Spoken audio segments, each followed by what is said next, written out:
there and welcome to my channel. If this is your first time here, my name is Angie and I'm a chemist who loves makeup. So one thing I wanted to do is do some reviews of products that I have been using for a long time that I haven't heard a lot of people talk about. So that's what we're gonna do today. The product we're talking about today is from Haus Laboratories, that's Lady Gaga's brand, and this is the Hy-Power Pigment Paint. The way that we're gonna break down this conversation is first we're gonna talk about the basics of the product. I will let you know how much it costs, where you could buy it, all that fun stuff. Then I'm gonna share with you my feelings on the product, followed by the ingredients and how that affects the performance of the product, how it makes it work. Then we'll talk about the packaging of the product. The way this product is described is as a clean, transfer-proof, multi-use pigment paint that leaves the skin feeling moisturized and nourished. At Sephora, there are 21 colorways. 10 of those are shimmer, 11 of those are matte. The color that I personally own and I'm wearing on my cheeks and my eyelids is Muted Peach, and that is one of the matte shades. Something to note, some of these colors are labeled as not safe for eye use. So they are okay for your cheeks, your lips, the rest of your face, but not on the eyelids. If you look on the Sephora website, for example, when you click on a specific color, it'll tell you if it's not for use on the eyes. This is due to some pigments in here that are considered by the FDA as not safe for eye use, therefore they cannot advertise them for eye use. You'll be able to tell because you will not see, even in the advertising pictures, that they're advertising it as being used on the eye. If you want some more info about that, I will link some videos down below and up in the cards so you can learn a little bit about why these are not considered safe for eye use. Pricing wise, these go for $24 for 0.24 ounces or 7 grams, which equates to $96 per ounce or $3.43 US per gram. So now my feelings on this product. Like I said, I've been using this product a long time.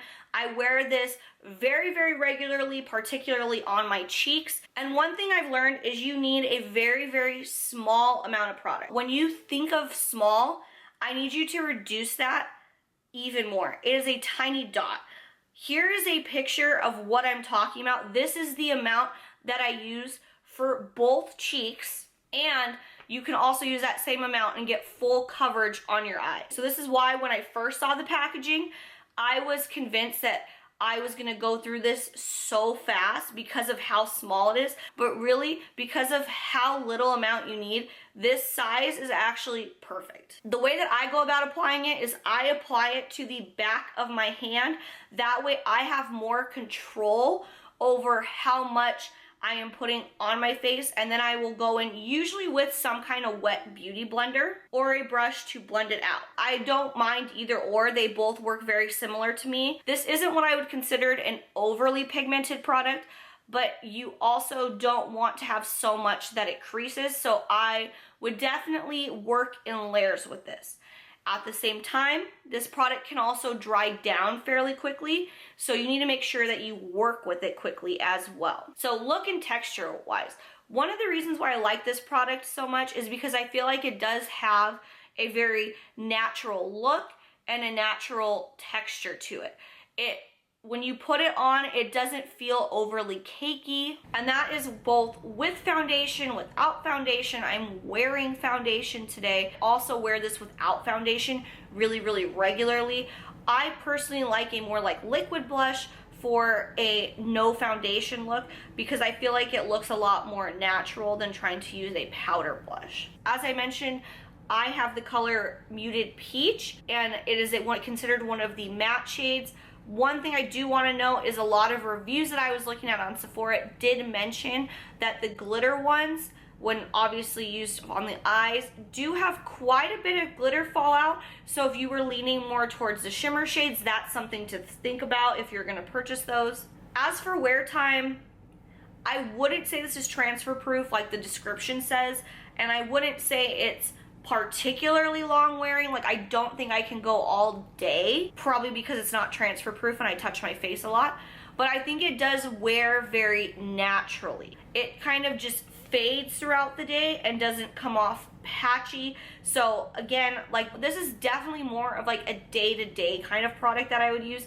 I probably wouldn't use this if I was like going out for a big event or even for like photos, for instance. And because it isn't transfer proof, I would be very cognizant of that if you're gonna use this on the eye or you're gonna use this on the lip. A lot of reviews I saw that like to use these products on the eyes have described this as a good base product, so maybe that's something to think about instead of just using it as your only eye color, because I could see it creasing throughout the day on your eyelid. As for ingredients, so 2 ingredients we're going to talk about first are our top 2 ingredients, which are isododecane and oxydodecanol. These are both considered solvents. There's no water in this product. It is a non-aqueous product, so these are going to dissolve ingredients that are not water friendly. Most likely the oxydodecanol is going to help dissolve the pigments. That's what's going to help disperse it evenly. The isododecane, which is the highest quantity ingredient in this formula, is also volatile, which is what allows this product to dry down quickly. One other solvent we have in here is ethyl hexyl palmitate. It is not used in higher quantities, but is most likely used for wetting of the pigments, and it also imparts a very emollient, soft feel to the skin. Next, we're going to talk about our rheology modifiers. So rheology modifiers are ingredients that change the viscosity of the product, like the thickness of the product, how it flows. So this is what makes it not just a very like thin liquidy mess. This is what gives your product some structure to it. So we have things like silica and diastereoammonium hectorite, which these are going to help thicken it up so it has more structure to the product. We also have hydrogenated styrene, isoprene copolymer. Copolymers are what are going to be our film formers in this, and that is going to be that they are going to help them be more water resistant and long lasting on the skin. There aren't a lot of these type of ingredients on there, which is why I don't think it's necessarily very transfer proof. Trimethylsiloxysilicate also works in the same way. This is what helps your product last longer throughout the day, helps it be more water resistant. We also have dicalcium phosphate, which is going to be an opacifier. That is very important for a product that is a color makeup product, because you want it to have some opacity to it. Otherwise, it would just kind of tint your skin instead of putting that layer of color on your skin. Sodium hyaluronate and butylene glycol are going to be humectants. These are going to help keep the skin hydrated, as well as squalane, which is going to act as an emollient, also going to impart a nice feeling on the skin. We also have this ingredient right here. This ingredient is going to prevent the separating of this product. This is going to prevent the settling of the pigments, so you will not have the pigments separating from your solvents and the other ingredients that are trying to disperse it onto your skin. We also have this list of ingredients here. The top ones are going to be our antimicrobial ingredients.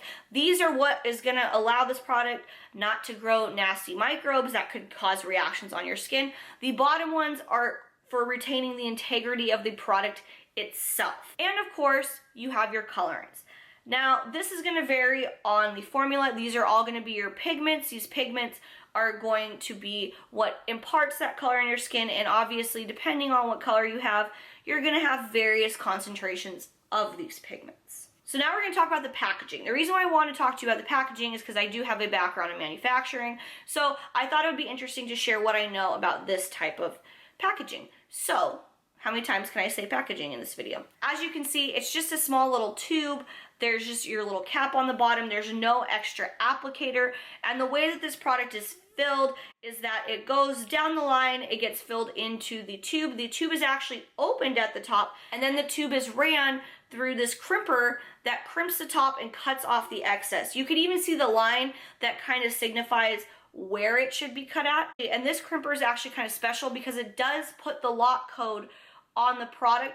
This is a really good way to identify this batching code or this lock code, because it will not wear off over time. You have the other option of stamping it onto the product, but that can wear off over time. So if you're heavily using your product or you touch it with like oily fingers, you could not, and something goes wrong, you may not be able to let the company know when this product was made or anything like that. This product, I think, is geared more towards makeup artists, because you'd be more likely to put it on like palette. I think some people would probably prefer a wand applicator. Maybe this is more geared towards the artistry side of things and less towards the everyday user is kind of what this seems like. Overall, I think this makes a really good product. I really like the Muted Peach, using it as a blush. I've been using it for months and months and months, with foundation, without foundation. So that one in particular, I really want to recommend. I think I would recommend the mattes overall. The glitter ones, I think I'd have to try out myself and let you know how those work, just based off of the feedback that I saw. So if you did learn something today, please make sure to click that subscribe button down below before you leave today. That way you will always be notified when I upload a new video, so you can continue to learn about the science of makeup and skincare. With that, I will see you in my next video. Bye!